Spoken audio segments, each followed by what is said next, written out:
I make my living working at a company that has a reputation for hiring geniuses. We've all seen pieces like this. They talk about all the ways you can hack to get a job at Google, and they're these elaborate pieces that sort of portray an image of being a job candidate that doesn't really exist. So when I went in for my interview, I was really intimidated, like you would be. I didn't know if I would stack up to this image that I had painted for myself. But of course, fast forward some time, and I've now worked there for a bit of time, and it's a good job. And it became my turn to interview people. And I remember my first interview, I walked into it thinking that, how would I know how to evaluate this person? Would I be good enough? Was midway through the interview, they were going to find out that I didn't really get design and that I should not be interviewing them.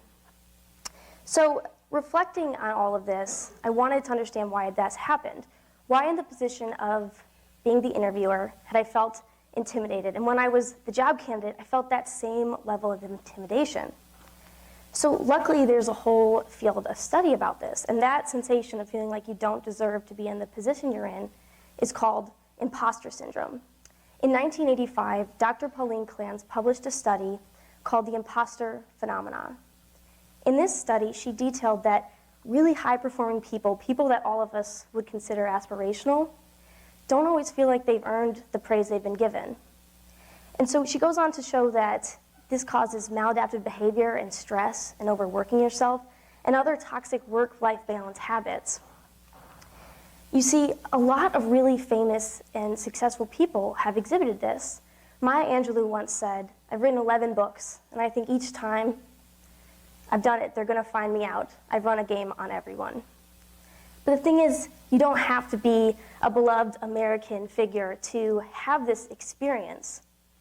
It's been shown that at least 75% of people experience at least one episode of imposter syndrome, and it's not just limited to men or women. Mothers experience this, students experience this, PhD candidates, designers, performers, and really any social situation that involves some kind of a ranking. You see, it doesn't take a lot of research to know that our culture has painted a really interesting image of what success is. Social media is bombarding us every single day. We see posts all the time about what we could be and where we are. You have to paint this image of being the best version of yourself. You need to be authentic, but you've got to be more. And so a San Diego study found that the average person today is bombarded with at least 100,000 words of content and around 12 hours of content and media every single day. And all those words are just telling you that you can be doing something better with your life. There's lists top 30 under 30, there's lists top 20 under 20, and there's these infinite ways that you can be better than who you are today. You see, it kind of makes this gap in our minds, right?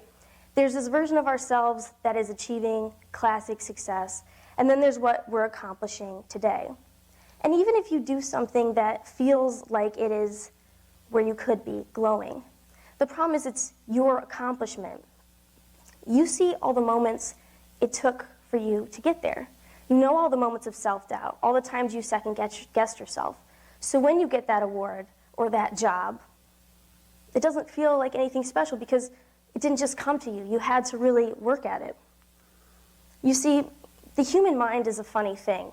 When we're born, we're completely blank slates. We have to set up how we're going to see the world throughout our lives. So as a baby, your DNA encodes in you certain survival skills, and everything else is up to your social situations to teach you.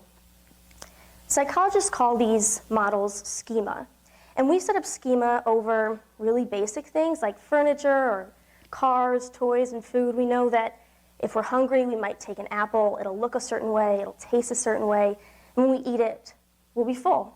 Well, it depends. But the thing is that you're going to be setting up more complex models over emotional situations. So we're being sold this idea of success over and over. So you're going to start setting up your model, your schema, around the concept of success. So it might look something like this. Okay, success is good. That's the goal. I need to do that. All the while, our culture is promoting this idea of the genius. And this is pretty heavily saturated in today's world, this concept of these people who, they're on this planet and they just get it. We've got Steve Jobs, we've got Elon Musk, these people who just accomplish things and they don't have to second guess themselves. They deserve the positions they're in.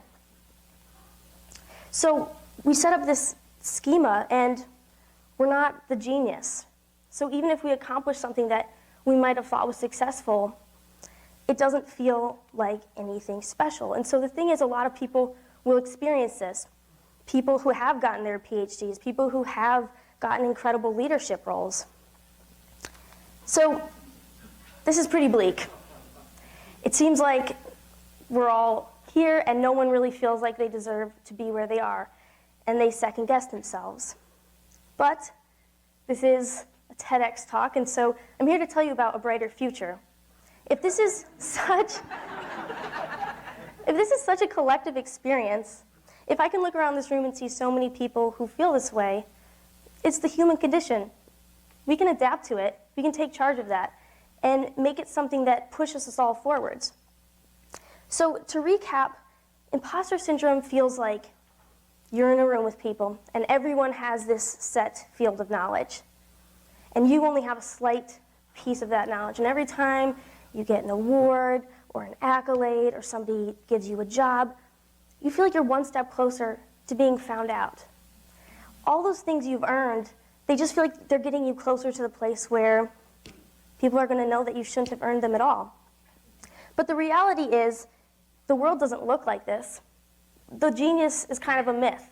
Everyone's trying stuff. The reality is that our whole lives, everyone's been developing the way that they'll see the world.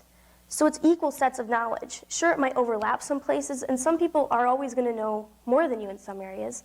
Some people might know less. To somebody else, you might seem like you have it completely figured out. You see, it's not what you can do about imposter syndrome, it's the human condition. Odds are you're going to experience it over some event in your life. It's what you can do with it to motivate yourself forwards. When I wake up every day for work, I've been put on teams at Google to launch big products that launch to millions of people. And I work with people who I look up to. I've worked with people who, when I was young in my career, I really looked up to them, and now I work alongside them. And the thing is, it was scary. I felt like maybe I shouldn't contribute all my ideas because they wouldn't be at the caliber that was expected of someone in my position. But by really embracing this, by embracing the fact that we're all just figuring it out, I was able to push through those feelings of I'm not good enough and find out that I actually was good enough. People chose me to be on their teams. They wanted to work with me. And so that's where the power lies. If you embrace your own imposter syndrome, you will find that it will give you the strength to really move forward. So here's 3 reasons for that. Number 1, if you have imposter syndrome, it means you have intellectual humility. That means that you are aware of the limits of your own knowledge. And that's not a weak point. If you're aware of the limits of your own knowledge, you'll learn to lean on people around you and understand the models that they have set up for the world and learn from those models. You see, you're not an imposter if something you try fails. The world is full of people who try things and they fail, and they try things and they fail. And we hear those few success stories along the way. And number 2, it means that you look at situations like an amateur. An amateur asks questions. They're trying to learn. They're trying to catch up. If you keep this attitude with you throughout your life, you'll never stop learning and you'll never stop growing. You see, the difference between imposter syndrome becoming toxic and becoming an asset in your life is how you view the external gratification. As an amateur, a lot of the reward is in the process. You get to learn things and experience things that you wouldn't have experienced before. If you rely on what it looks like on the outside, you'll end up on a treadmill of overworking yourself and being stressed and not accomplish what you want to accomplish in your life. And the last point, which is the most important one, is that having imposter syndrome pushes you to action. Toxic imposter syndrome, the kind that makes you second guess yourself in an unhealthy way, lives in your mind. All these schemas and all this complex thing with our mind is a pattern of thinking. It's emotional and thinking, but it's this endless battle. The thing is, that's all abstraction. Once you're putting in the work and taking the action, all those second-guessing yourself doubts, there's no room for them. When I decided to do this talk, I thought, oh, how would I have something to share with a room full of people who all are successful in their own right? And I felt worried about it. But the thing was, that was all in my mind. Once I said yes and began doing the work, I realized I did have something that I wanted to share with the world. And everyone here has that. So, next time you feel like an imposter, next time you feel like you don't belong, next time you feel like you're not good enough for the position you've been placed in, take a deep breath. Remind yourself that the people around you are probably experiencing that same thing, and then go do something amazing. Thank you.